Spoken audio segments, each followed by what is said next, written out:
अस्सलाम वालेकुम, मेरा नाम है इखराज ख़ान और आप देख रहे हैं इखराज ख़ान ऑफिशियल। अच्छा, ये टॉम जो है ड्रीम टाउन वालों के सीरीज़ में से एक सीरीज़ लेके हैं। वो बहुत ही आउट क्लास की इनकी सीरीज़ होती हैं, 3D में कार्टून में स्टोरीज़ होती हैं इनकी, पर बहुत क्लास की होती हैं। तो आएँ चलें देखते हैं, आप भी देखें हम भी देखते हैं।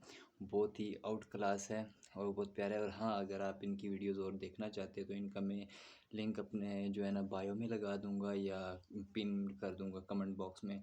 तो प्लीज़ इनकी और भी वीडियोस जाके वॉच करिएगा। और मेरी वीडियो अगर आपको अच्छी लगती है ऐसी वीडियोस, तो प्लीज़ कमेंट बॉक्स में लाजमी बताइएगा, कमेंट सेक्शन में लाजमी बताइएगा मैं और भी वीडियोस अपलोड करूँ ऐसी।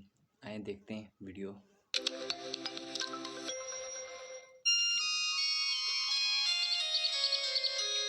नदियापुर गांव में बसंत नाम का एक नौजवान नाविक रहता था।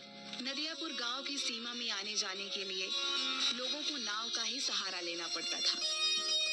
बसंत एक सीधा साधा नाविक था। उसके परिवार में उसकी पत्नी और एक बूढ़ी माँ थी। बसंत बेहद गरीब था। बसंत के ऊपर नदियापुर गांव के लगभग सभी लोगों का कर्जा चढ़ा हुआ था।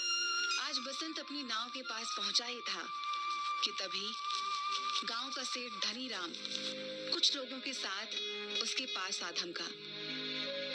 बस बहुत हो गया, अब मामला बर्दाश्त से बाहर होता जा रहा है, समझ गया? पूरे 6 महीने हो गए मुझे बेवकूफ बनाते हुए तुझे। आज मैं अपने पैसे ले जाकर ही रहूंगा, समझा?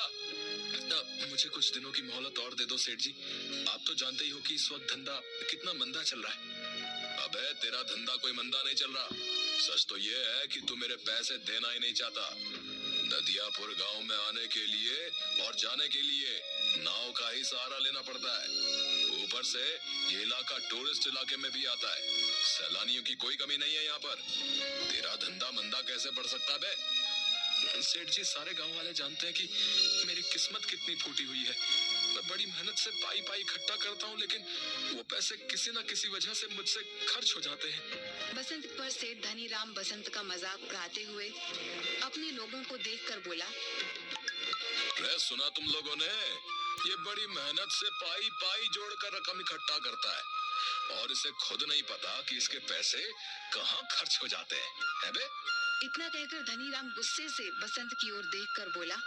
ये क्यों नहीं कहता कि तू एक नंबर का अय्याश है, सारे पैसे अय्याशी में खर्च कर देता है। बेवकूफ आदमी, तुझे कोई और नहीं मिला बेवकूफ बनाने के लिए, है बे? नहीं नहीं, ऐसा मत कहिए सेठ जी। नदियापुर के सारे लोग जानते हैं कि मैं कितना शरीफ हूँ। चलिए वीडियो इसी के साथ यहाँ पे ख़त्म करते हैं, एंड करते हैं। इंशाल्लाह अगर आपको ये पूरी वीडियो देखनी है तो कमेंट बॉक्स में लाजमी मुझे इस वीडियो के बारे में बताइएगा। इसका पूरा जो पार्ट है वो अगर आप देखना चाहते हैं तो मैं ज़रूर इस वीडियो का पूरा पार्ट अपलोड करूँगा। सो प्लीज़ सपोर्ट कीजिए। न्यू चैनल मैंने बनाया है, आप सब लोगों की सपोर्ट की ज़रूरत है, सपोर्ट कीजिएगा। तो ये वीडियो यहीं के साथ ख़त्म करते हैं। इंशाल्लाह फिर मुलाकात होगी। अल्लाह हाफ़िज़, अल्लाह ने के बाद।